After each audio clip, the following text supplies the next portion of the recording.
जय हिंद। स्वागत है आप सभी का वेलनेस लेजेंड्स वर्ल्ड में। यहां हम सीधे आयुर्वेद के प्राचीन ग्रंथों से ऑथेंटिक ज्ञान आप तक पहुंचाते हैं। आज हम चरक संहिता के एक बहुत ही कह सकते हैं रहस्यमयी और गहरे हिस्से को समझने वाले हैं। 5वां स्थान, इंद्रिय स्थान। ये वो अध्याय है जो जीवन और मृत्यु के सबसे बड़े रहस्यों पर से पर्दा उठाता है। देखिए, चरक का एक बहुत गहरा सूत्र है। वो कहते हैं जीवन और मृत्यु दोनों इंद्रियों के प्रभाव से ही प्रकट होते हैं। अब जरा सोचिए, इसका मतलब क्या है?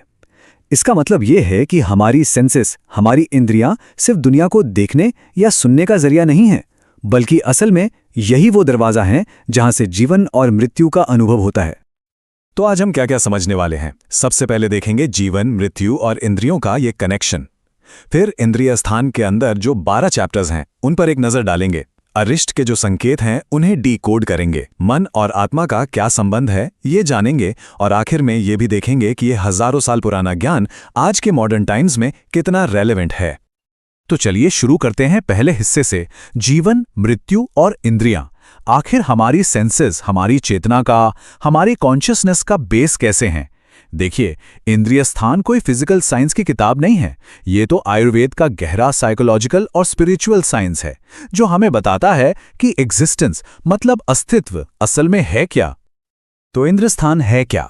बहुत सिंपल शब्दों में कहें तो ये चरक संहिता का वो हिस्सा है तो जीवन और आने वाली मृत्यु के साइंस के बारे में बताता है। और ये सब कुछ हमारी इंद्रियों की कंडीशन देके पता चलता है। इसे ऐसे समझिए, जब तक हमारी सेंसेस हमारी लाइफ एनर्जी से जुड़ी हैं, हम जिंदा हैं। लेकिन जैसे ये कनेक्शन, ये जोड़ कमजोर पड़ने लगता है, शरीर में कुछ साइंस दिखने लगते हैं। इन्हीं को आयुर्वेद में अरिष्ट कहा गया है। ये बिल्कुल उस धागे की तरह है जो चेतना को शरीर से बांध कर रखता है। तो अब सवाल ये है कि ये सारा ज्ञान आता कहाँ से है? तो चलिए अब इंद्रिय स्थान के अंदर चलते हैं, देखते हैं कि इसके जो 12 चैप्टर्स हैं वो हमें क्या क्या बताते हैं। हाँ, तो इंद्रिय स्थान में कुल 12 अध्याय हैं और ये चैप्टर्स एक पूरा रोड मैप देते हैं।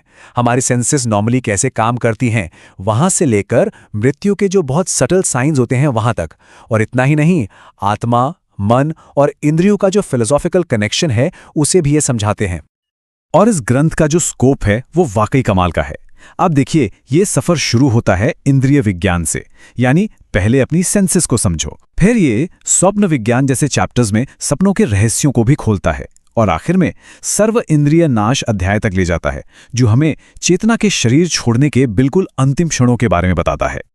चलिए अब बात करते हैं इंद्रिय स्थान के सबसे जरूरी और शायद सबसे मिस्टीरियस टॉपिक की, और वो है अरिष्ट, यानी मृत्यु के वो पक्के संकेत। इसे आप आयुर्वेद का साइंस ऑफ प्रोग्नोसिस भी कह सकते हैं। यहां एक बात समझनी बहुत जरूरी है।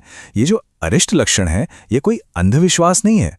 ये हजारों सालों की डीप क्लिनिकल ऑब्जर्वेशन का रिजल्ट है, जो हमारे प्राचीन वैद्यों ने किया। उन्होंने ये नोटिस किया कि जब शरीर की लाइफ फोर्स, जिसे हम प्राण कहते हैं, वो कम होने लगती है, तो शरीर में कुछ खास तरह के बदलाव आने शुरू हो जाते हैं। तो ये मुख्य संकेत कौन से हैं? जैसे आवाज में या आंखों में कोई एबनॉर्मल चेंज आना, त्वचा का टेक्सचर या रंग बदलना, बार बार अजीब या डरावने सपने आना, और एक जनरल फीलिंग, एक ऐसी अनुभूति कि शरीर से ज्ञान या चेतना दूर जा रही है। ये सारे साइंस बॉडी के अंदर एक डीप इम्बैलेंस की तरफ इशारा करते हैं। और ये जो कोट है, ये इस पूरे कॉन्सेप्ट का सार है। जहां प्राण निर्मल हैं, वहां आयु दीर्घ है। मतलब जहां लाइफ फोर्स प्योर है, लाइफ लंबी है। सीधी सी बात है। तो अरिष्ट के लक्षण और कुछ नहीं, बस इसी प्राण शक्ति के कमजोर होने के सिग्नल्स हैं। अब थोड़ा और गहरा उतरते हैं और आयुर्वेद की साइकोलॉजी को समझते हैं। ये मन और आत्मा का हमारे फिजिकल बॉडी से आखिर कनेक्शन क्या है? तो आयुर्वेद के हिसाब से जीवन एक संयोग है, एक कनेक्शन है। किसका? आत्मा का मनस से, यानी माइंड से, और मन का इंद्रियों से, यानी सेंसेस से। जब ये तीनों जुड़ते हैं, तभी जीवन का एक्सपीरियंस होता है। ये एक चेन की तरह है जो हमारी कॉन्शियसनेस को इस दुनिया से कनेक्ट करती है। और बिल्कुल इसी तरह मृत्यु कोई एक मूवमेंट की इवेंट नहीं है, ये एक प्रोसेस है। अगर जीवन संयोग यानी जुड़ना है, तो मृत्यु विभेद है, यानी डिस्कनेक्शन, आत्मा, मन और इंद्रियों के सर्किट का धीरे धीरे टूट जाना। और यही वो पॉइंट है जहां चरक ने साइकोलॉजी को मेडिसिन के साथ इंटीग्रेट किया। उन्होंने ये समझा कि बीमारी की जड़ सिर्फ फिजिकल नहीं होती, वो मेंटल भी हो सकती है, यानी मानसिक। और यहीं से साइकोसोमैटिक अंडरस्टैंडिंग की एक तरह से शुरुआत हुई। तो अब बड़ा सवाल यह है कि ये हजारों साल पुरानी बातें आज की मॉडर्न साइंस के लिए आज के दौर में क्या कोई रेलेवेंस रखती हैं? चलिए देखते हैं। आपको जानकर हैरानी होगी, लेकिन इंद्रिय स्थान का ज्ञान आज के न्यूरोसाइंस और क्लिनिकल ऑब्जर्वेशन से बहुत मिलता जुलता है। चरक के ये जो अरिष्ट लक्षण हैं, वो असल में मॉडर्न मेडिसिन के टर्मिनल साइंस का ही एंशिएंट वर्जन है, जिनका इस्तेमाल आज पैलिएटिव केयर जैसी फील्ड्स में होता है। ये दिखाता है कि ऑब्जर्वेशंस कितनी टाइमलेस हैं। तो आज के डॉक्टर्स और प्रैक्टिशनर्स इससे क्या सीख सकते हैं? पहली बात, होलिस्टिक डायग्नोसिस का इंपॉर्टेंस। मतलब सिर्फ फिजिकल सिम्टम से आगे देखो, मरीज की आभा, उसकी कॉन्शियसनेस को भी कंसिडर करो। ये हमें सिखाता है कि इलाज सिर्फ रिपोर्ट्स का नहीं, पूरे इंसान का होना चाहिए। और इस होलिस्टिक अप्रोच की आज हमें बहुत जरूरत है। तो कुल मिलाकर इस पूरे विश्लेषण का सार क्या है? सार ये है कि जीवन की पहचान हमारी इंद्रियों के बैलेंस में है।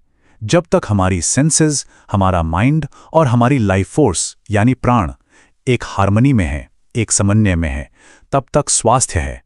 और जैसे ही ये अलग होने लगते हैं, वहीं से मृत्यु का प्रोसेस शुरू हो जाता है। तो आखिर में ये ज्ञान हमें एक बहुत गहरे सवाल के साथ छोड़ जाता है। क्या मृत्यु सच में एक अंत है, या सिर्फ कॉन्शियसनेस का शरीर से एक डिस्कनेक्शन? इंद्रिय स्थान हमें ये सोचने पर मजबूर करता है कि शायद जीवन का प्रकाश और मृत्यु की शांति ये एक ही एनर्जी के दो अलग अलग रूप हैं। इस गहन ज्ञान को समझने के लिए आपका धन्यवाद। वेलनेस लेजेंड्स वर्ल्ड के साथ बने रहिएगा।